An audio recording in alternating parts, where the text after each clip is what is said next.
Olha, um aluno teve uma atitude racista contra uma professora no Dia Internacional da Mulher. Caso absurdo de racismo dentro de sala de aula. Vítima, um professor de matemática. Será que o caso Vini Júnior vai virar um incidente diplomático? Infelizmente, tem denúncia de racismo numa escola pública. Olha só, a vice-diretora de um colégio estadual é investigada por injúria racial.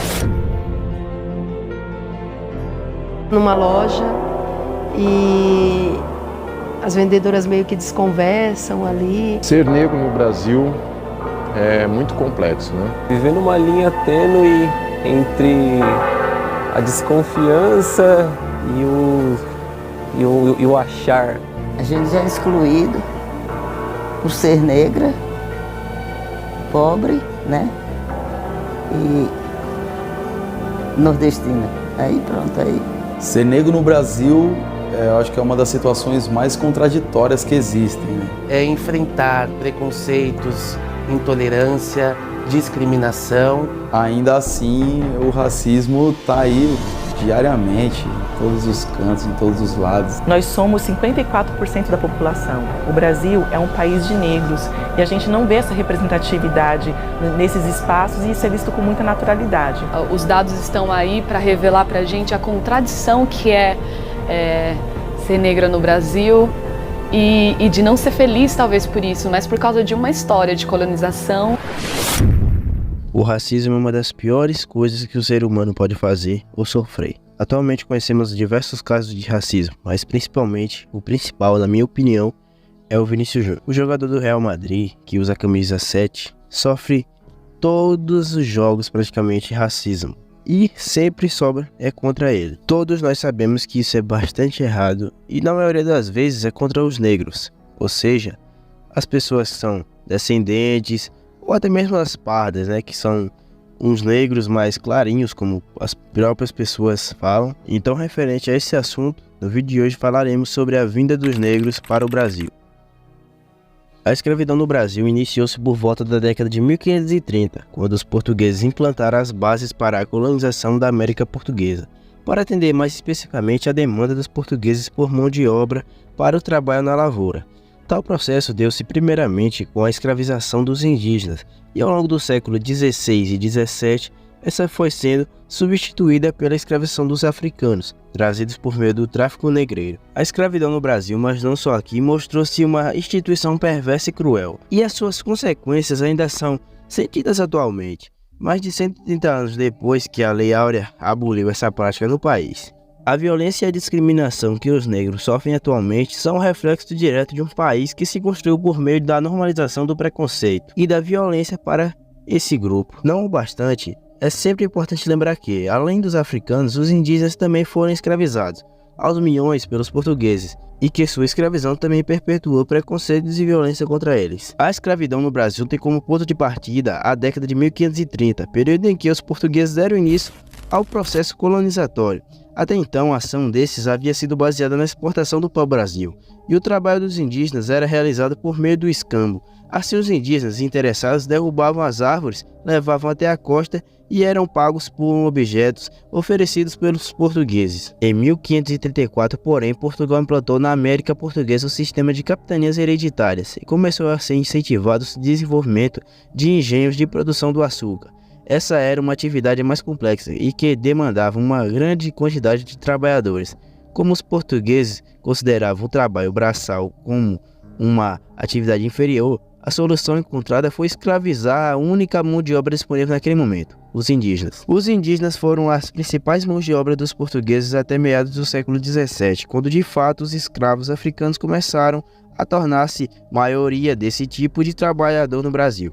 A escravização dos indígenas, apesar de mais barata, foi, na visão dos portugueses, conturbada e problemática. O historiador Stuart Suart afirma que os indígenas mostravam-se relutantes em realizar trabalho contínuo na lavoura, porque, na visão deles, era um trabalho de mulher, além do fato de que a cultura indígena não possuía a concepção de trabalho contínuo. Outro fator que tornava a escravização dos indígenas complicada para muitos foram os conflitos entre colonizadores e os jesuítas. Isso acontecia porque os jesuítas posicionavam-se contra a escravização dos indígenas, pois enxergavam-se como grupo a ser catequizado. Assim, os colonos que escravizavam indígenas podiam sofrer problemas jurídicos devido à atuação dos jesuítas. A pressão realizada pelos últimos para que a escravização dos indígenas fosse cessada levou a coroa portuguesa a decretar a proibição dessa escravização.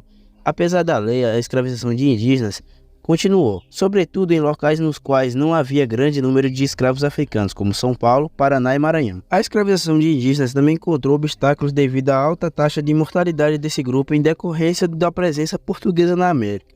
Essa alta mortalidade acontecia por causa de questões biológicas, de guerras travadas entre grupos indígenas e motivadas pelos portugueses, além de guerras contra a própria escravização e quem a escravizaria. Os indígenas eram conhecidos pelos portugueses como os negros da terra, e o preço do escravo indígena em relação ao africano era em média 3 vezes menor. Na década de 1570, um escravo indígena custava cerca de 7 mil réis, enquanto o escravo africano tinha um custo geral de 20 mil réis. Por fim, é importante mencionar que apesar da chegada dos escravos africanos aqui no Brasil, por volta da década de 1550, os indígenas continuaram sendo a principal mão de obra na economia açucareira aqui instalada até meados do século XVII.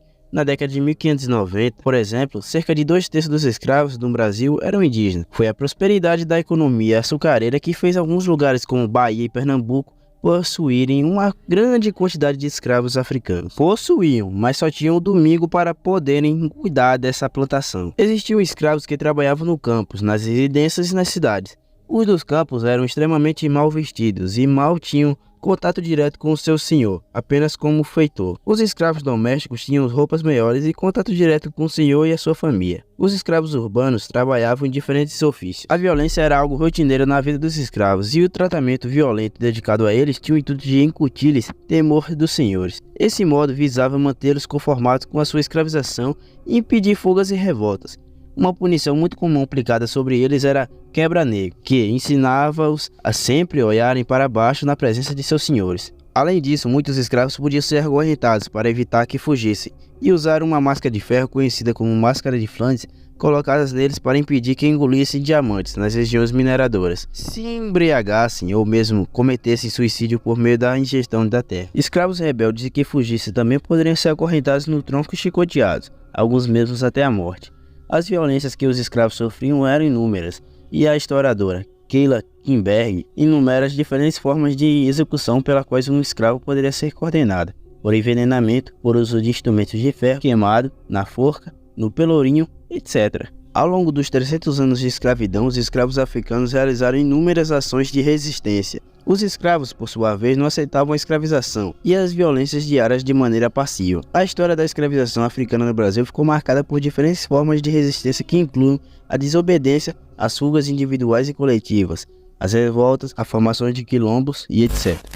O fim da escravidão. O Brasil acabou sendo o último país das Américas a abolir a escravidão, e isso aconteceu por meio da Lei Áurea, que foi aprovada pelo Senado e assinada pelo regente do Brasil, a princesa Isabel. O fim da escravidão no país, no entanto, não foi um ato de benevolência da monarquia, mas sim um resultado da pressão e do engajamento da população brasileira. O movimento abolicista ganhou força na sociedade na década de 1870, com o fim da Guerra do Paraguai, mas questões relativas à abolição já eram debatidas, mesmo que timidamente, desde a independência brasileira, embora seu ponto de partida seja o decreto da Lei Eusébio de Queiroz, que proibiu o tráfico de negreiros em 1850. Na medida em que o movimento abolicionista ganhou força, diversas associações em defesa da causa começaram a surgir no país, e as suas formas de luta contra a escravidão foram variadas. Advogados começaram a defender escravos contra seus senhores em tribunais, jornais começaram a publicar artigos em defesa da abolição, e pessoas comuns começaram a abrigar escravos que haviam fugido. Os escravos tiveram um papel essencial na desestabilização da escravidão no Brasil e resistiram realizando fugas em massa, reorganizando revoltas contra seus senhores, algumas nas quais levaram até a morte dos senhores e dos escravos, formando os quilombos, sobretudo nos arredores do Rio de Janeiro e de Santos. A força da pressão popular por meio do movimento abolicista e as constantes revoltas dos escravos criaram um clima que obrigou que o Império a abolir o trabalho escravo em 13 de maio de 1888, com a citada Lei Áurea. A abolição do trabalho escravo foi recebida com festa pela população brasileira. Os escravos libertos, porém, continuaram a sofrer com preconceito e com a falta de oportunidade. Então foi assim que foi a vinda dos negros para o Brasil.